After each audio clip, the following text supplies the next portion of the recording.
ज्ञानगंगा और आज हम कर रहे हैं 10th क्लास का अर्थशास्त्र का जो हमारा फर्स्ट लेसन है डेवलपमेंट, उसको कर रहे हैं, विकास को कर रहे हैं।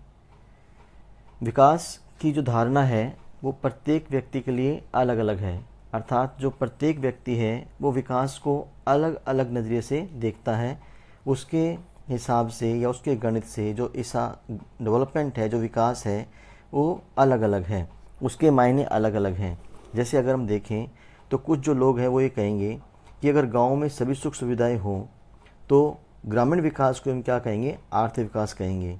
जबकि कुछ जो लोग हैं वो अच्छे रहन सहन को, अच्छे खान पान को, अच्छी सुविधाएं जो मिल रही हैं उसको क्या मानते हैं, विकास मानते हैं। जबकि कुछ लोग जो हैं उनके लिए जो हेल्थ फैसिलिटी है, स्वास्थ्य सुविधाएं हैं, अगर वो प्रॉपर मिल रही हैं तो उसको क्या मानते हैं, विकास मानते हैं।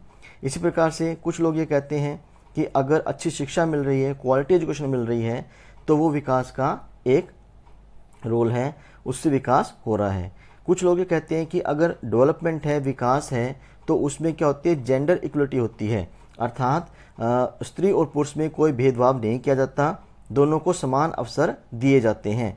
इसी प्रकार से अगर सबको क्लीन वाटर मिल रहा है, अच्छी सैनिटेशन सुविधाएं मिल रही हैं, तो वो भी विकास माना जाता है।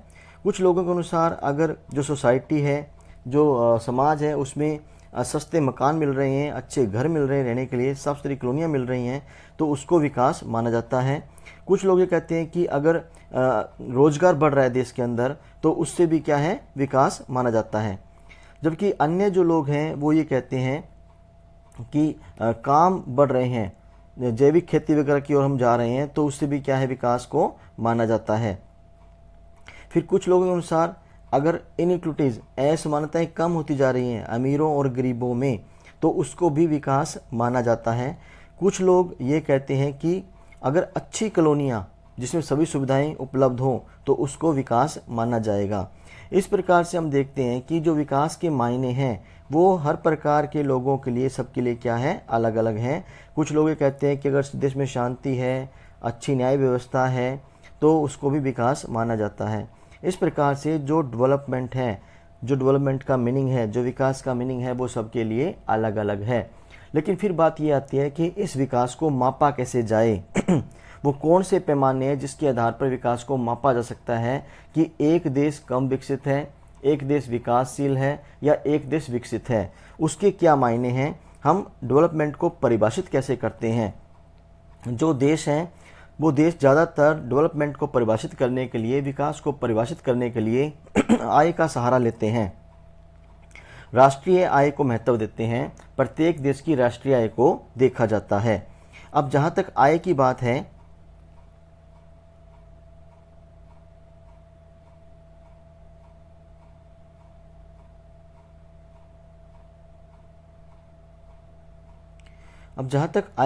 है, तो आय का जो कंसेप्ट है वो सर रिचर्ड स्टोन ने दिया था, राष्ट्रीय आय का जनक माना जाता है इसको।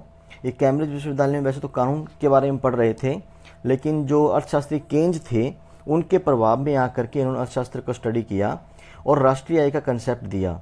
भारत की बात करें तो भारत में केंद्रीय सांख्यिकी संगठन है जिसने 1949 में राष्ट्रीय आय का मापन किया, जिसको हम CSO कहते हैं, सेंट्रल स्टैटिस्टिकल ऑर्गेनाइजेशन कहते हैं इसको हम।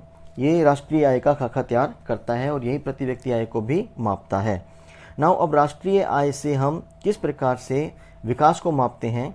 आर्थिक विकास से हमारा अभिप्राय उस प्रक्रिया से है जिसके परिणाम स्वरूप देश के समस्त उत्पादन साधनों का कुशलतापूर्वक दोहन किया जाता है।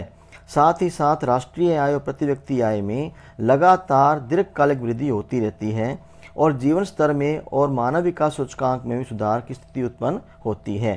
अर्थात हम राष्ट्रीय आय जो आर्थिक विकास है या आर्थिक समृद्धि है, देखिए जब हम केवल आय की बात करते हैं कि केवल आय बढ़ रही है तो उसको हम आर्थिक समृद्धि कहते हैं, चाहे वो प्रति व्यक्ति आय हो चाहे वो राष्ट्रीय आय हो। अगर केवल आय में वृद्धि होती है तो वो आर्थिक समृद्धि है। और जब हम आर्थिक विकास की बात करते हैं तो आर्थिक विकास में आय के साथ साथ हम लोगों के कल्याण को भी शामिल करते हैं। अब लोगों का कल्याण जो है वो अच्छी स्वास्थ्य सुविधाओं, अच्छी शिक्षा और अच्छी जीवन शैली से ही बढ़ती है। तो इसलिए हम जब इनको शामिल कर लेते हैं तो वो आर्थिक विकास बन जाता है। अर्थात जब किसी देश में राष्ट्रीय आय के साथ साथ प्रति व्यक्ति आय और मानव जीवन स्तर में वृद्धि होती है तो उसको आर्थिक विकास का नाम दिया गया है। नाउ अब प्रश्न ये उठता है कि अगर केवल आर्थिक विकास में ही वृद्धि होती है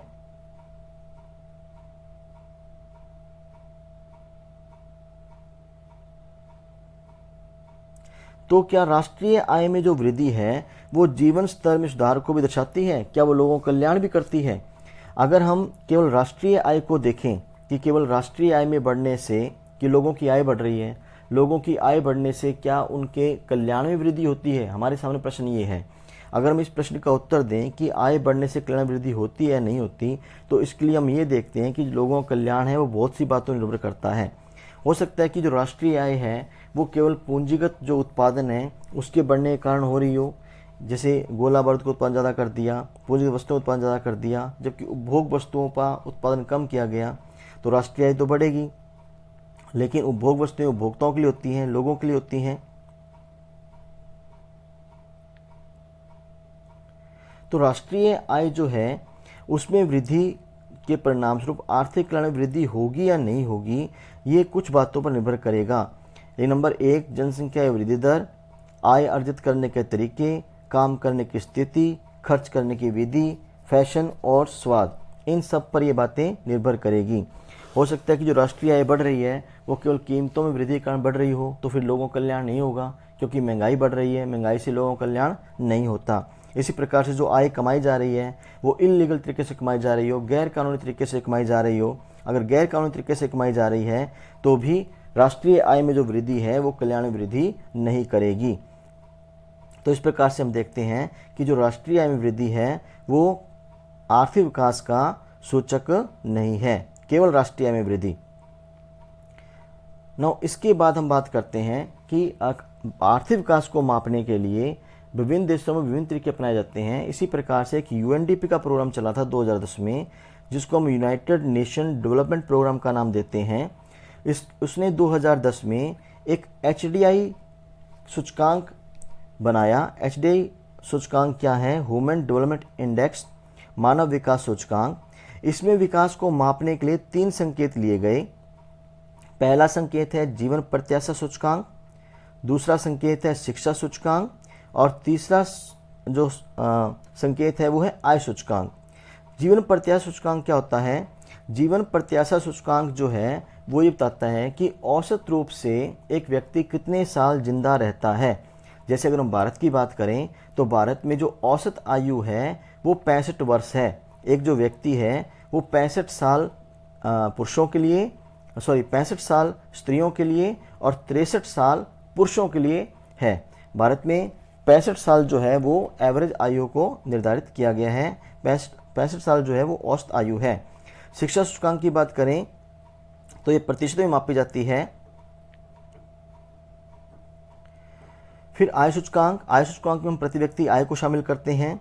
और एचडीआई का जो निर्माण है वो एक पाकिस्तानी अर्थशास्त्री थे महबूब उल हक और एक भारतीय मूल के अर्थशास्त्री थे अमर्त्य सेन। इन्होंने मिलकर किया था यूनाइटेड नेशन डेवलपमेंट प्रोग्राम के लिए।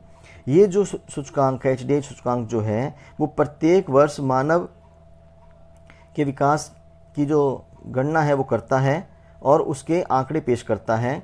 अगर हम इसका देखें तो इस रिपोर्ट में 191 देशों को शामिल किया जाता है और उनकी रैंकिंग के आधार पे जो विभिन्न देश हैं उनकी मानव विकास रिपोर्ट जारी की जाती है। अब जो ये 191 देश हैं इन सूचकांकों के आधार पे 3 पैरामीटर तैयार किए गए हैं। अगर किसी देश का मानव विकास सूचकांक 0.8 से ऊपर रहता है तो वो देश विकसित माना जाता है। अगर उसका मानव विकास सूचकांक 0.75 से 0.8 के बीच में रहता है तो वो उच्च मानव विकास वाले देश होते हैं। अगर 0.5 से 0.7 के बीच में रहते हैं तो मध्यम मानव विकास वाले देश हैं, और 0.5 से नीचे रहते हैं तो वो अल्पविकसित देश कहलाते हैं। तो हम इस प्रकार से देखते हैं कि विभिन्न पॉइंटों के आधार पे जो मानव विकास सूचकांक है वो देशों की अलग अलग कैटेगरी निर्धारित करता है। अगर हम एक एग्जाम्पल लें कि किस प्रकार से स्वास्थ्य को मापा जाता है,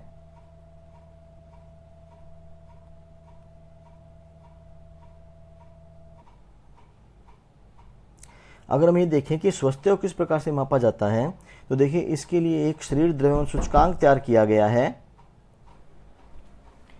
अगर हम ये देखें कि स्वास्थ्य को किस प्रकार से मापा जाता है, तो उसके लिए एक शरीर द्रव्यमान सूचकांक तैयार किया गया है जिसको हम BMI कहते हैं। इसमें क्या होता है, इसमें जो मानव का व्यवहार है उसको उसकी लंबाई के साथ भाग किया जाता है। किसी व्यक्ति का भार जो होता है वो किलोग्राम में होता है और उसकी लंबाई मीटर में होती है।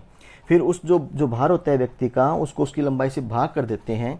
भाग करने पर यदि संख्या 18.5 से कम आती है तो व्यक्ति अल्पपोषित होता है, और अगर उसकी संख्या 25 से अधिक आती है तो व्यक्ति बहुत ज़्यादा भारी होता है, अति भारित होता है, उसमें मोटापा होता है। अगर उसकी जो संख्या है वो 18.5 से 25 के बीच में आती है तो वो व्यक्ति जो होता है पोषित कहलाता है। इस प्रकार से हम देखते हैं कि जो स्वास्थ्य है उसके लिए भी अलग से इंडिकेटर तैयार किए गए हैं।